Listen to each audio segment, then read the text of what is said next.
അടുത്ത lunch menu കണ്ടു നോക്കാം. ചോറെടുത്തിട്ടുണ്ട്. പിന്നെ അടുത്തത് ചീരപ്പരിപ്പ് കറി, കാബേജ് തോരൻ, പാവക്ക പുളിങ്കറി. ഇത് പാവക്ക പുളിങ്കറിയാണ്. പച്ച പാവക്ക വറുത്ത് ഓയിലിൽ വറുത്ത് നമ്മൾ മുളകും പുളിയൊക്കെ ഇട്ട് വഴറ്റിയെടുത്ത് ഉണ്ടാക്കിയതാണ്. വളരെ ടേസ്റ്റിയാണിത് തൊടുകറിയായിട്ട് ഉപയോഗിക്കാൻ. പിന്നെ കുറച്ച് ചമ്മന്തിയും കൂടി എടുത്തിട്ടുണ്ട്. ചോറ്, പരിപ്പ് ചീരക്കറി, കാബേജ് തോരൻ, പാവക്ക പുളിങ്കറി, ചമ്മന്തി.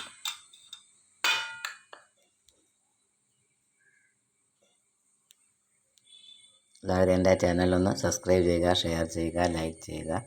നിങ്ങളുടെ സപ്പോർട്ട് ഞാൻ പ്രതീക്ഷിക്കുന്നു. ഒന്ന് സബ്സ്ക്രൈബും കൂടി ചെയ്തേക്കണേ.